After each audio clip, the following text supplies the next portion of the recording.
Might be bad luck for me. I don't know. I'm hoping it's not, but just gonna talk in general about a lot of things right now. And I'm like, it's been a while since I've streamed. Well, I wouldn't say it's been a while, but I have streamed for a bit here and there.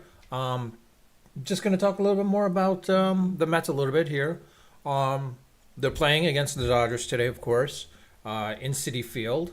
The game should be around basically, I think, 7 p.m. Or something like that. Yeah. Sorry, 8 p.m. But in any case, um, it's Bueller versus Severino. Basically, the question comes down to is this: which Bueller are we going to see? Are we going to see the Bueller of the first half and from the 2017 to 2019 season, or are we going to see the Bueller as of late? Which I'm hoping that's what we're looking for. What we're saying basically, where we can rock them, in the postseason. Not in the postseason, but in this game at this point, so that we can go up 2-1. I'm hoping so, but I don't know. Severino, the concern for me there is I don't know how good he's going to be. We could, Severino is up or down. Either he's on or he's not. And so the thing is like the question is, can he be on today to the point where can he go beyond 6 innings if he can? And that'd be great too if he can go to that, because the what's it called the bullpen needs essentially a lot of help, more than anything else. And I'm a little concerned about the bullpen, the way they've been playing as of late. Stanek's pretty much been the only one that's been solid.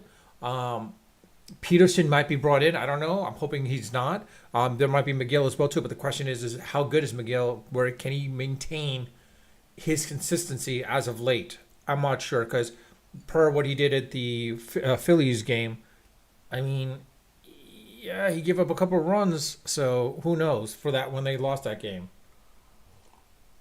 I'll have to trust Mendoza at that point as well too. Now, in regards to the aspect of should Severino pitch to Otani, maybe pitch around him. I don't know if you want to. You could try to challenge him. Who knows? We'll see what happens. They're saying now McNeil may not play Game 3 because of injury and whatnot. So honestly, do we really need him? I don't want to take anything away from him, because let's be honest. He was there for those playoff seasons. He was partly responsible for the resurgence, outside of Alonso and Lindor, of course. But it seems like he's not being an integral part of the team. And Iglesias is in a slump. I would hope that he gets out of this slump, but I don't know. It's the same thing with Alvarez as well too. Alvarez is in a nasty, nasty slump. So Taylor, let's be honest, Taylor is really bought for his defensive skills. Same thing with Bader. So I don't see these two guys going all out in the hits and such. It'd be great. Alvarez, I was expecting him to get out of that hitting slump, but it looks like he's not. So he's really being used for his defensive purposes as well too. Now the question comes down to is Lindor. We know Lindor. I think I mentioned in a couple of my videos that this team is Lindor's. It revolves around Lindor. If he's hot and he's on and he's hitting, I think the rest of the team seems to follow at that point. Viento seems to follow suit, as well as Winker and such, as well as Marte. Now Marte is showing actually the reason why he came to the Mets, why the Mets signed him. Basically, it was for this particular purpose, specifically in the postseason. And the fact is hopefully he can keep this up. Now, granted, do the Mets keep him for next year? I don't know. Similar to the point is with McNeil, he's a free agent. I don't know if the Mets are going to sign him, because it'd be great they could, but I don't think it's warranting what he's looking for. He might have to go to another team. I have a nasty feeling he's probably going to go either to the Dodgers, Giants, or Nationals. It's one of those three basically, because second base, actually Dodgers, they have Hernandez, so they might keep him on, but who knows? I don't know. We'll see. In regards to Iglesias playing, yeah, you have no choice but to. But reality is it wouldn't hurt to have them play Acuna at this point and see what happens. Because let's be honest. If Acuna does really well, it helps the Mets. There's no downturn from it. He's good defensively. It's just the offensive part of things. So it wouldn't hurt to see how he plays out. Hell, he might be even better than Iglesias when it comes to the offense. Nimmo, he's gonna. I mean, hopefully he breaks out of his slump as well too. But it'll be interesting to see how that works out.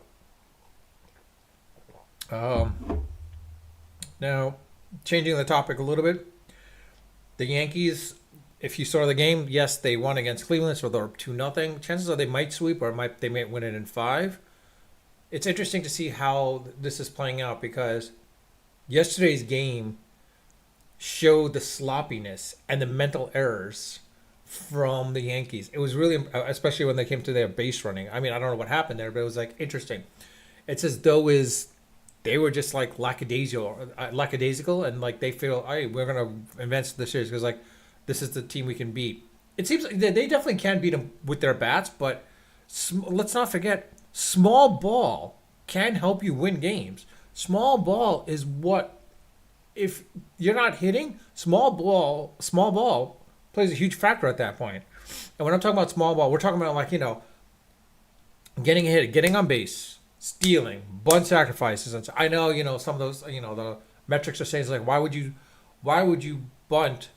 Why would you go for an automatic out? Well, if a person steals first to second, and then a bunt goes down and it's 0 outs, and he moves from second to third, at that point you're just looking for a pop up or something of that nature to the point where like you can advance the runner from third base at that point with 1 out.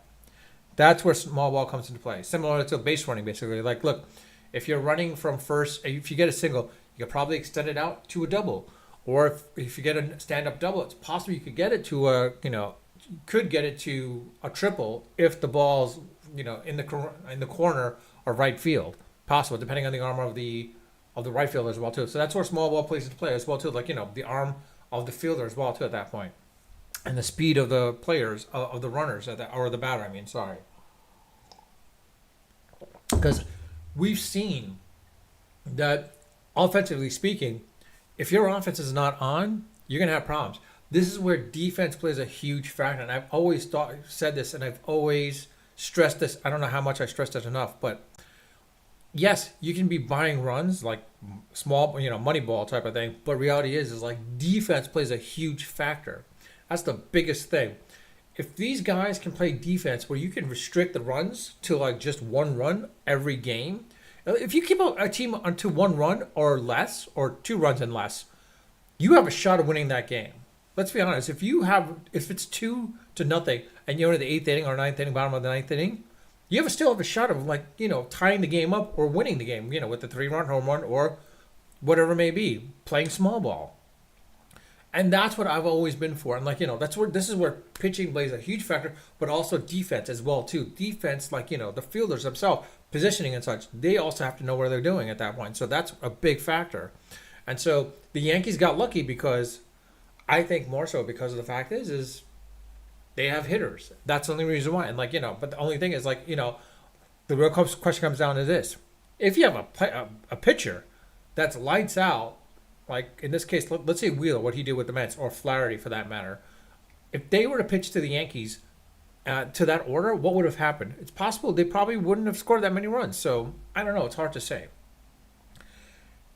Now, the rest of the series is going to be interesting to see. Tonight's game will be interesting to see with the Mets and Dodgers at Citi Field again.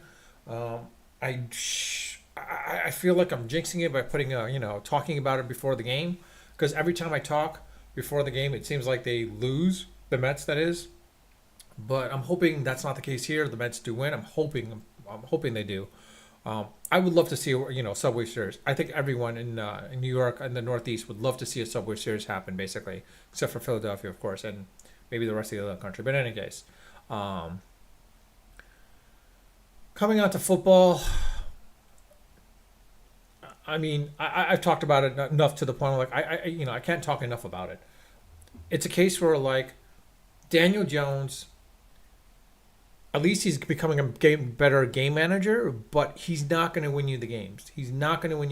That's a sad state of affair. We see it as now. I mean, the defense will get you only so far, but you still need someone to be a good game manager that gets you, into the end zone. Problem is the Giants defense, it's not that great. It is not that great. So it'd be great to see if the Giants can actually maybe trade Daniel Jones for someone, or to, find or maybe bench him and bring in Drew Lock because Drew Lock makes more sense more than anything else at this point. Because like the season's pretty much lost. You're 2-4. There's no way you're gonna go and win 9 straight games, or sorry, 12. 10 straight games. I'm sorry. There's no way you're winning 10 straight games. It's not happening. Or let's go with 9 straight games. There's no way this is happening where you're winning 9 straight games. The way the schedule is, the Mets are not. I mean, the Giants are not. They're not making the playoffs. I mean, only by some miracle, if they're 9-8, they make it in there by some miracle. That'd be great. But the problem is they would still be whooped in the playoffs. Minnesota's defense is too good.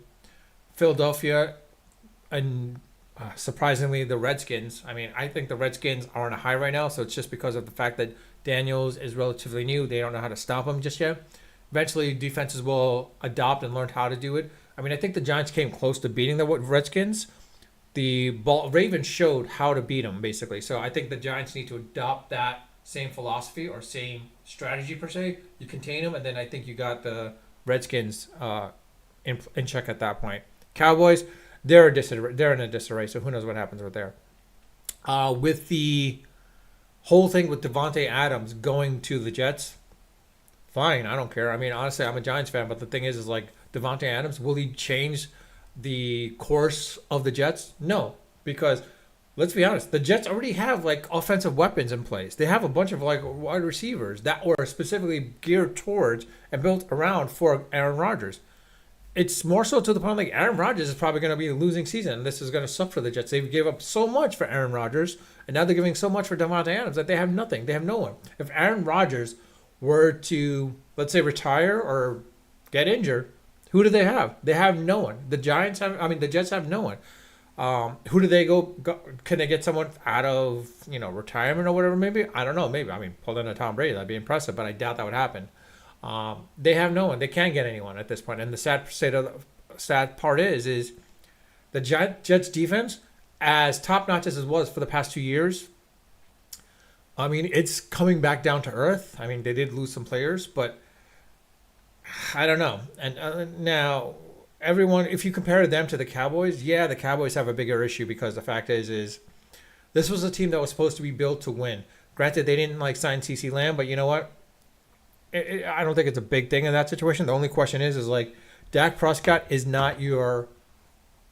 He is, I guess, a QB1, but he's on the lower tier. He's not at the level of like a Patrick Mahomes, Justin Herbert, Lamar Jackson. He's not at that level just yet, or Josh Allen for that matter. But he's good enough. Put it this way: at least he's better than Daniel Jones. Quite honestly, let's be blunt about that. He's definitely better than Daniel Jones. In regards to as far as put it this way, the trade with the Jets, it only hurts them because they're losing more draft picks. This is not going to change them dramatically. I think we all know that this is not going to change them at all. The only aspect that I could think of is maybe they have a bad record and they get the number 1 draft pick, but that's not really going to help them because we know the Falcons are really bad at this point as well too. Actually, no, not that. Sorry, the Falcons. The Jacksonville Jaguars are really bad this year too. Even New England. I am not hoping, but more so to the point where the Jaguars are tired of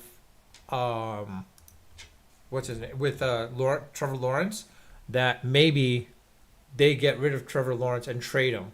They might want to just trade him, like the way the Browns traded Baker Mayfield. Mayfield is doing well. I think, honestly, I would love to see the Jaguars trade. Maybe a swap. It would be great if the Giants and Jaguars could do a swap of quarterbacks. Let them take Daniel Jones. We'll take Trevor Lawrence. Because I have a feeling if Trevor Lawrence was with the New York Giants and under Dable, I think he might flourish a little bit more because what he needs is more of a quarterback coach. And Dable is that person. Look, you could, as much as you want to say with Dable, whether he's a good coach or not, he's definitely been able to squeeze everything he can out of these quarterbacks, out of Daniel Jones, out of Tommy DeVito. Let's be honest, Tommy DeVito, this is a scrub basically. He's not even a number 3 QB. the fact that Dable was able to get so much out of him was mad impressive. So Dable is definitely a good, I don't want to say offensive coordinator, but he's definitely a good QB coach for sure. He'll definitely be a good QB coach. Offensively speaking, the only question comes down to is he a good offensive coordinator? That's a different story altogether because honestly, I don't know how good he is as as a head coach, as an offensive coordinator. If he's taking over the offensive calls this season, I hate to say it, but like he's not really doing much here at this point as well too. I think his last offensive his first time around when he first came on with his first offensive coordinator, I think that guy was helping out a little bit considerably at that point. And I think the problem is like right now, I think everyone realizes Dable's strategy, his way of thinking, that they're able to adopt it very quickly and change it at that point. I mean, yeah, the Giants lost to the Bengals and they could have won that game. They could have won that game, similar to the Cowboys. It's just that they just didn't, and that's the sad part about it.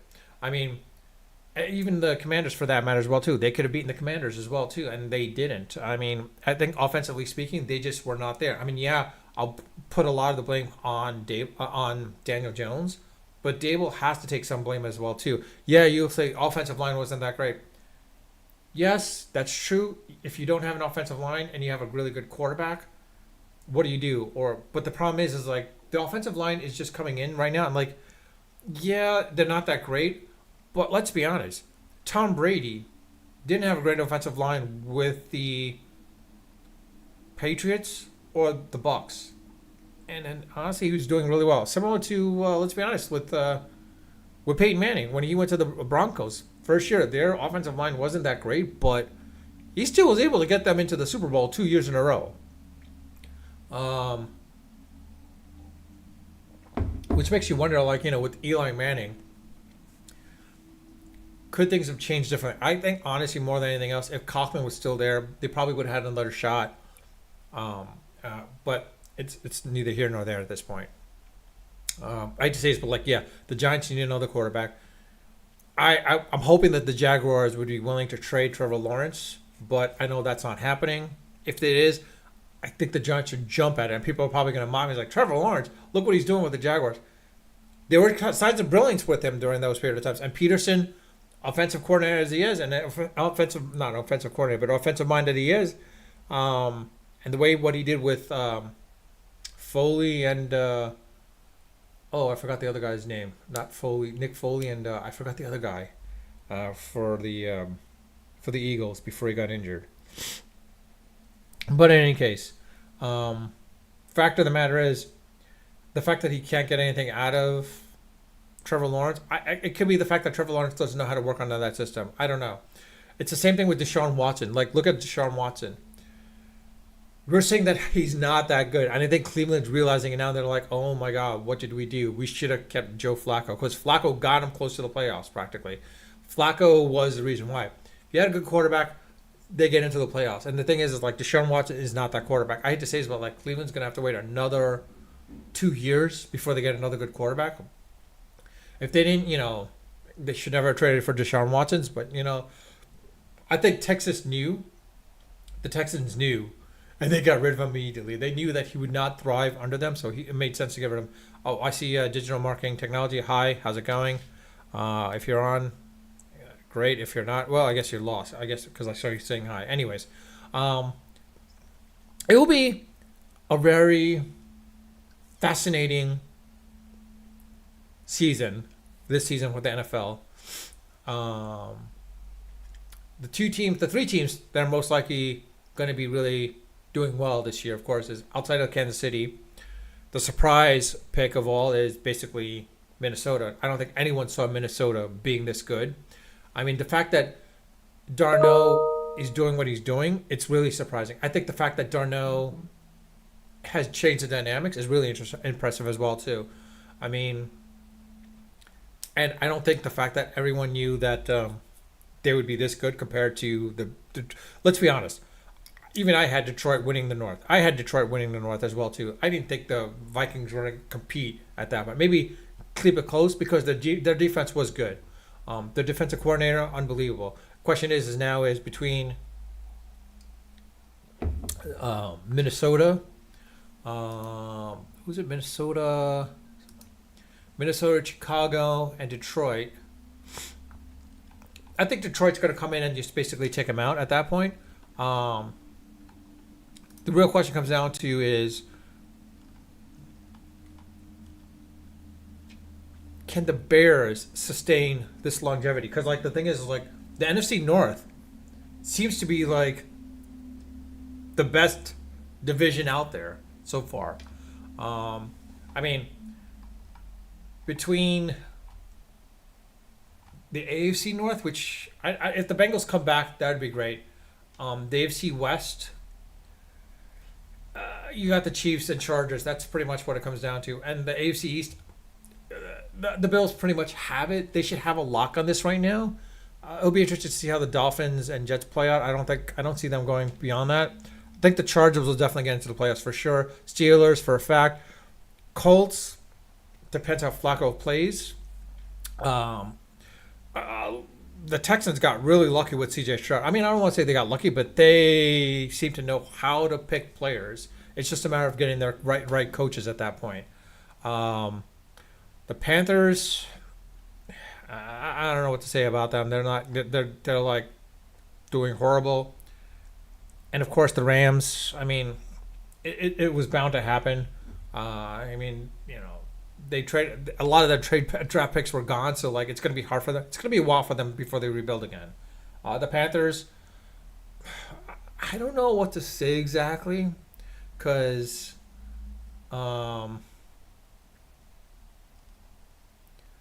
it'd be interesting to see like with. I mean, Dalton can only do so much, but in reality, I think that was a mistake for them to put Dalton in place. Um, I mean, he's definitely there to help him out at that point, and like it was a surprise how he helped him win the game. But in reality, is like I think more so to the point where I don't know. I mean, I don't know who they can use at this point as QB because I mean outside of Dalton, you got Young, but um, I have no idea how that plays out at this point because Bryce Young was supposed to be their number one pick. Maybe they bring him back, like give him another shot and try. I mean, he will definitely learn under Dalton. So this is a case where he might just learn under Dalton and then he might become another Patrick Mahomes. I don't know. We'll see what happens there. It's a possibility. Who knows? But outside of that, yeah. Race-wise, F1, I think Max has got it. Now it's a question of like, can Red Bull get Checo to basically step up so that they can still get the constructors? Because it looks like McLaren's going to get the constructors. They get the constructors. They're going to have a better car, of course, for the next couple of years at that point, based on the the money that they get from winning. Red Bull, they're going to have to change a little bit. Ferrari, when Hamilton comes on board, it might change them a little bit. I mean, I hate to say this, I'm sorry for signs, but maybe Ferrari's on the upswing now and back on the uptick, and then maybe Hamilton helps Ferrari and maybe he gets his 8th championship. It'll be interesting to see how that works out. Verstappen, he should win the championship. I don't think he'll lose it. It's for his to lose at this point. I don't think he'll lose it. But if he keeps complaining I mean, I thought for sure you saw the maturity based on last year that he definitely was maturing, but it seems like he hasn't matured. And that's the sad part about it. It's like he's not your mature F1 driver. I mean, he's going to be vocal, yeah, but like some of the stuff that he says, some of the stuff that he complains about, it's so childish. I mean, like, come on, man. You're a great driver. You have the potential. You have the talent. Just shut up, drive, and just basically contribute to the to your car. Basically, like, don't be bitching and complaining to your crew about like this is a horrible car. Do something about it. Like, help them out. Like you do this stuff. You're driving it through the racetrack. Give them the feedback. You're not giving them the feedback. You're just bitching, and that's it. All you have to do is give them the feedback, and that's it. And that's the thing is like, I think it's a case where like and that's why Hamilton. I can see Hamilton leaving Mercedes, because the fact is like as the rules changed, he was trying to give his feedback to the car, and they's like, we don't need to listen to you. We know what we're doing. You even see it in Formula, Drive to Survive. Hamilton was pissed off. They're like, okay, fine, and then you see what happened there. And now I think they realize like, oh wait, maybe we should listen to him because like I think Toto Wolff, I hate to say this, but like Toto Wolff, not he's overrated. I'll say this: Toto Wolff is overrated. He needs to step down basically because he's definitely overrated. Like I said, you've seen me in other videos in this channel. He has basically, essentially listened. I mean, inherited. He inherited so much from other teams that it makes no sense.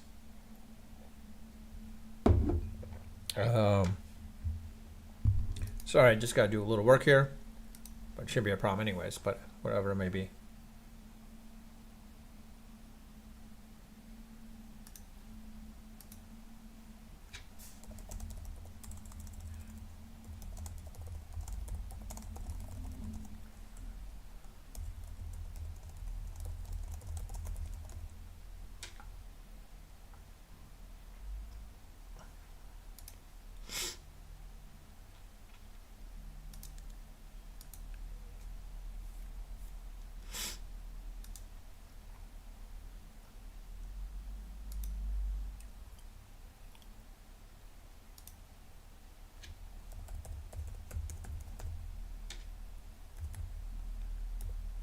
Sorry, doing some work.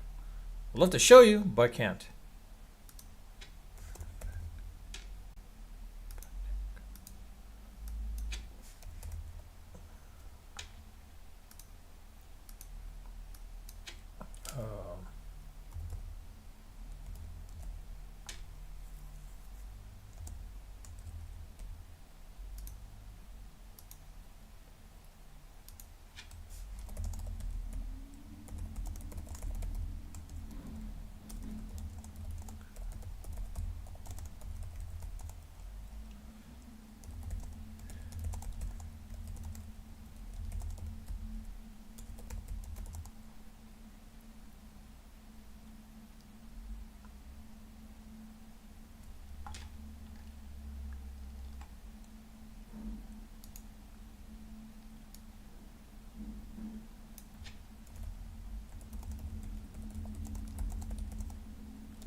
What's the group name?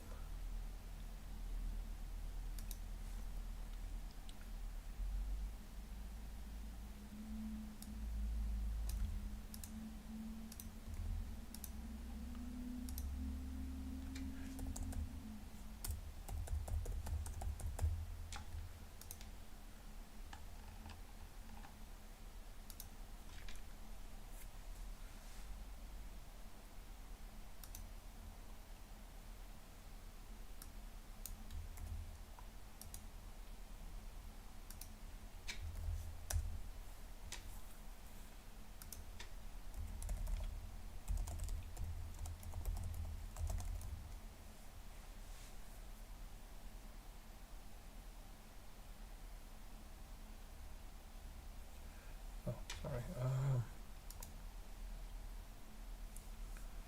Oh man, sorry, I just saw you come on board. I was going off on so many other different things. Nice. You're going over the game today. That would be great. Sorry, I was doing a little work. Um, where's my bookie? I'm actually out in SoCal, so I was there for the first game. Unfortunately, they lost, and I was going to go to the second game, but I was like, unfortunately, work took precedence. So, and I really wish I'd gone to that second game too. But in any case, because I would have chanted MVP. Do me a favor when Lindor comes up to the plate, you got to chant MVP. You've got to chant MVP because like everyone in at Dodger Stadium, whatever it was, all the Dodger fans, they were chanting MVP when Otani came up. Everyone's got to, for us, we've got to chant MVP when he comes up. I tried chanting it over there, but I was being drowned out. So I'm hoping you can do that too. Topic was basically about the Mets as well as Giants, all the other stuff basically. But today, it's more so to the point like with the Mets. I was scared because Bueller's playing and Severino's playing. It's either one or the other. Where Severino, if he's on, he's on. That's great. And if he could go to a full, if he could go a full complete game, that would be great. But it saves the bullpen as well too. Because let's be honest, I'm worried about the bullpen. I don't know about you, but when Diaz came up in the ninth, I was biting my nails. I don't know if you were biting your nails. I was literally biting my nails. And the question comes down to this: is Stanek has been lights out, so maybe he could be that 1-2 punch. Him and Diaz, they could be the 1-2 punch. It's just a matter of like getting the starters to go the full 7 to 8 innings if possible. Honestly, because like there's, if let's say comes to the reliever, to the closer today's game, it's probably going to be most likely Diaz, maybe Stanek, one or the other. But then come Thursday, it's going to be the same exact thing. You're not going to put Diaz over again if you used him yesterday, so it have to be Stanek. So that's what I'm hoping is the 1-2 punch. Um, I'm hoping that Sevy does the complete game. That's what I'm hoping for too, basically. Because if he does that, he becomes a lifesaver for the bullpen.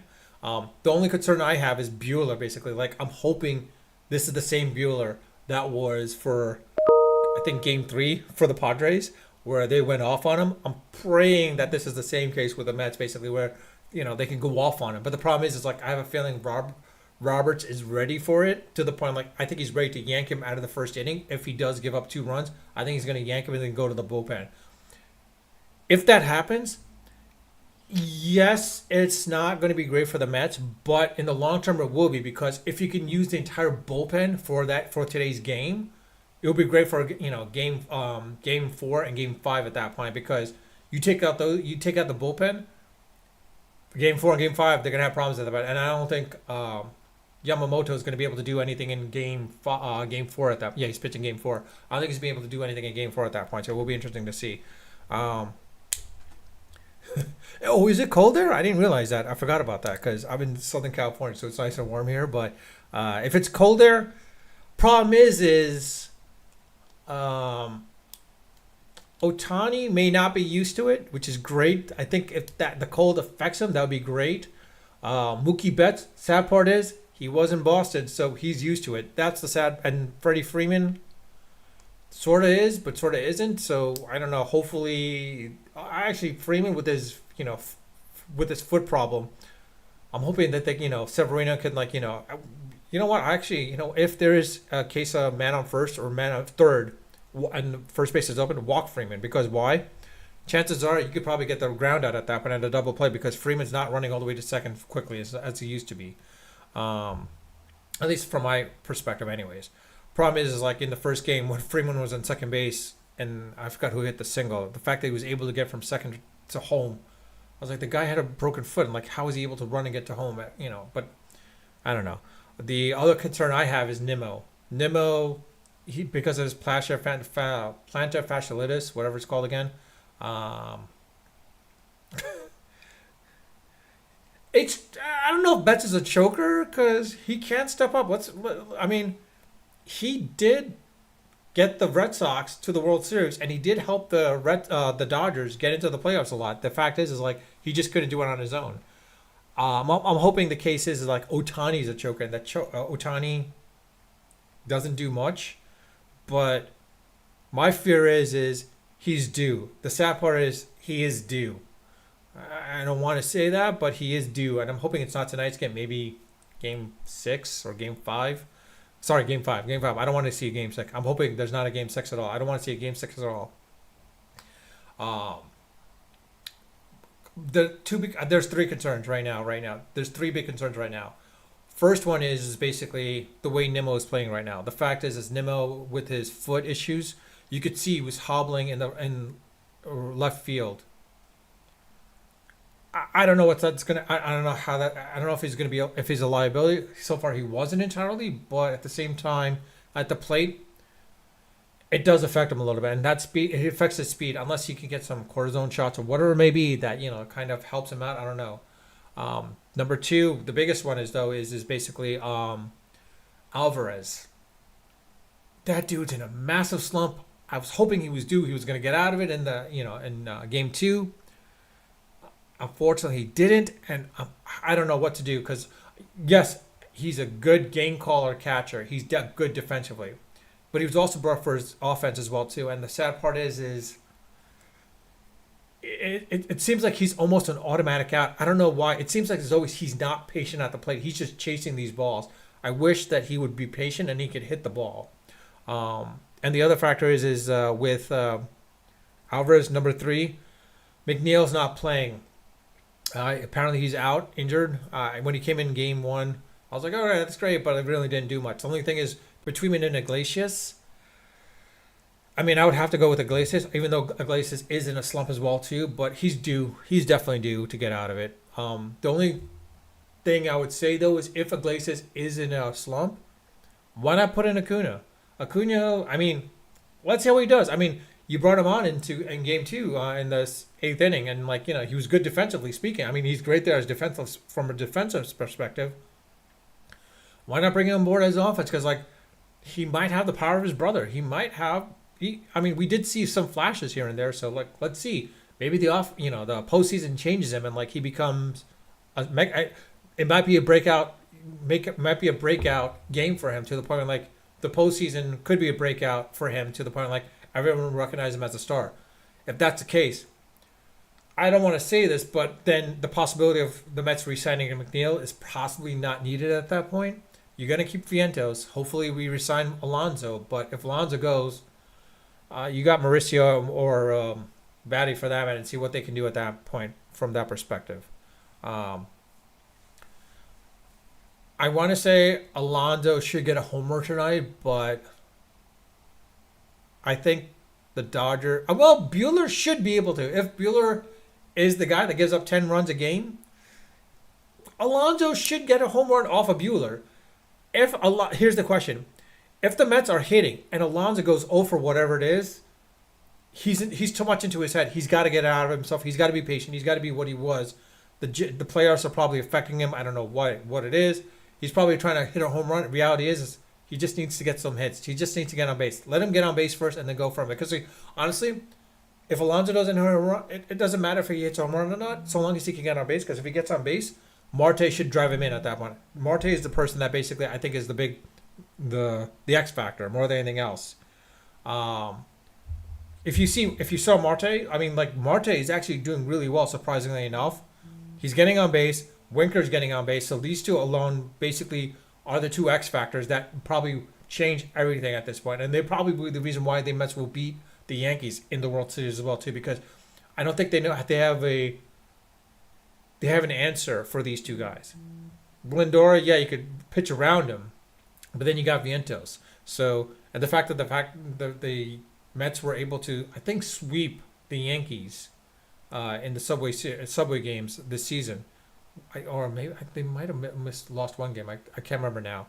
We'll see. Yes. Oh, that is true. He is 400 with 3 home runs against Bueller. Okay. It'll be interesting to see. I'm hoping Alonso does get a home run. But my thing is like I'm hoping that Alonso just goes 4 for 4, just gets on base. If he can get on base the entire time without getting an out, or even advancing a runner from third base, I'm happy with it at that point too. Because like the question comes down to is the Mets need to score runs, and that's what it comes down to. If they don't score runs, they're gonna have issues. You saw in game two, if not for Vientos' grand slam, and if it was just Lindor, we would have had some serious issues. It's like the Dodgers can score 3 to 4 runs a game. That's the problem. They can't score 3 to 4 runs. Can the Mets shut him out? I hate to say, maybe the Stars might, but I don't think the bullpen can. I'm sad to say, but like Peterson and McGill, I'm hoping they could step up, as that mid relief, as well as Garrett and Reed. But the only person right now the only person in the bullpen that has been the most reliable throughout the entire postseason so far for the Mets has been Stanek. Stanek has been the most reliable out of them all, basically. Let's see how that works out.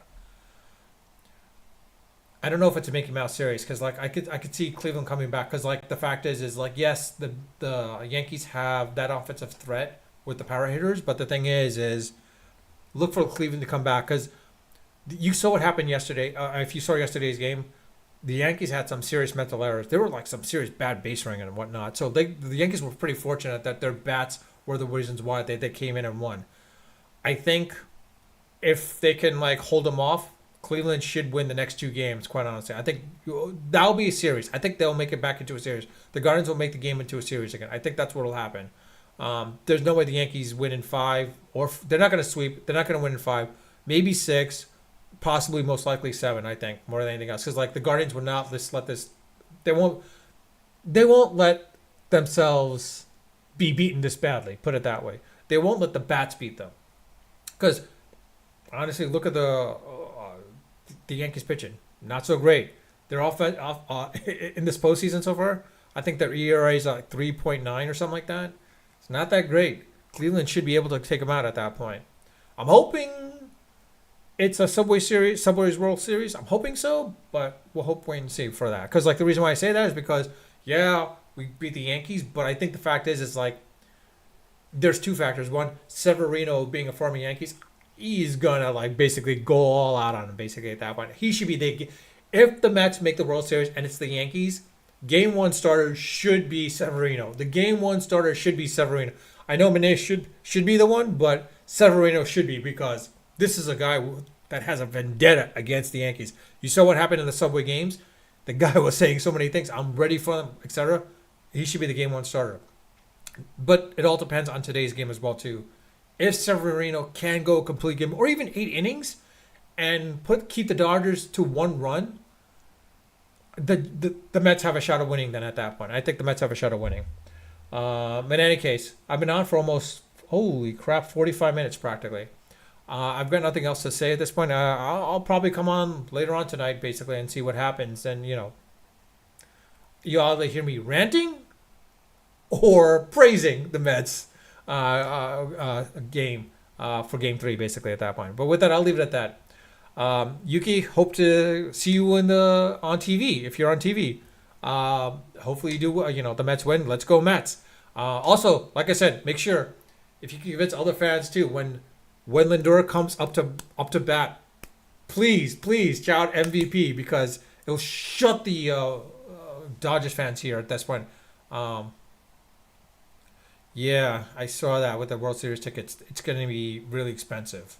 I'm not sure. I mean, I remember in the 2015 game, it was really expensive, but to a point where you can get decent tickets, but that's only if you're willing to buy season tickets for the following year. If you buy season tickets for the following year, you will be able to get playoff tickets at a reasonable price.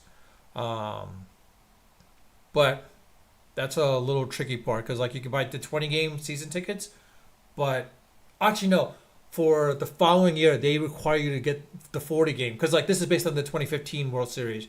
You had to buy the 40 game season tickets for the following year to just get two of the World Series games at that time, and so, but they were decently priced at that point too. So like you can do that if you're willing to do that. 40 games is a lot. We did that last time and it was very hard to get to some, and we didn't go to half the games and putting them in the marketplace. We took a loss at that point, quite honestly, in 2016. 2016 was a great year, though. I'll admit that 2016 was a great year. But in any case, they do love to disrespect Lindor. They do. I don't know why. The fact that they're saying, well, sports writers, non-New York sport writers, yeah, they'll disrespect Lindor. But Lindor is showing I mean, I was watching some ESPN Pedro, the TBS analysis team, as well as what was it, MLB, the MLB network as well too. There were some of the analysts that were like opening up to Lindor basically. I'm like, maybe he should be the MVP because I think they were all saying like without Lindor the Mets don't make the playoffs. If Ohtani's out, the Dodgers are still in the playoffs. So I don't think it's a question of that. So like I think it comes down to this. When it comes time for MVP voting, they have to. Lindor has to win it. Lindor has to win it. Let's be honest. He has to win it. He deserves that MVP because and as I was saying, I don't know if you agree with me or not, but I've been saying now at this point, this is Lindor's team. The Mets are Lindor's team. It's not Pete Alonso's team. It's not Marte's team. This is Lindor's team. Like the way the '86 Mets were, everyone thought it was Gary Carter's, but in reality, it was Keith Hernandez's. maybe a little bit of Ray Knights as well too, but it was mostly Keith Hernandez. That was the 86, 87, 88 Mets. This team right now is Francisco Lindor's team. He is by far the captain. He is the leader of this team. It's not. If everyone says Alonso, it's not Alonso, not Nimmo, definitely not Alvarez or Iglesias. I wouldn't say it's Baylor, Taylor, Bader, or even Marte. Marte maybe a little bit, but it's not even Marte. The team that this is Lindor's team by far. Everything revolves around him basically at this point. And like, without him, the Mets don't make the playoffs. The Mets are not this far in this postseason at this point as well, too. Quite honestly, this is Lindor's team, straight up, nothing more, nothing less. I don't know if anyone says otherwise, we can discuss it because you could see this is Lindor's team. That's pretty much it. Marte is a follower. Alonso, I think Alonso's going to try to make it his team, but the reality is it's not his team. If Alonso basically goes 0 for whatever it is, the Mets can still win. It all revolves around Lindor. If Lindor's hitting and he's hitting, and he becomes that offensive juggernaut, the Mets are winning the game. Basically, that's what you've seen that. Even the time when like Lindor had those back spasms and he was out, they were in a slump. Alonso wasn't doing much, and they were in a slump, and the Mets were in a slump. When Lindor came back and Alonso was still in that slump, the Mets were winning. So this is basically it. I don't know about snake problems. That was a surprise to see that in Game 2, actually. But maybe it's an omen. Maybe it's an omen that the Dodgers seeing a snake. That's the reason why they let's. I mean, the moment they saw the snake, that was the game that they lost. So maybe people throw snakes into the. No. I shouldn't say that, but maybe there's a snake in the dugout at Citi Field for the Dodgers. I'd see what happens there. I don't know. Maybe it's a bad omen for them. I don't know. But I don't think there's a snake problem. There's definitely a coyote and mountain lion problem, but not a snake problem. Not that I'm aware of, anyways. I'm surprised it was out like that in basically in LA, quite honestly. But with that, I have to leave it at that. It was good to see you again, Yuki, and hopefully I'll see you on TV. And let's go Mets. And hopefully again, I don't want to see the Mets back here for Game 6. I don't want to see a Game 6. I'm not looking for a Game 6. But with that, I'll leave it at that. Unfiltered, unedited, of course, always unrehearsed.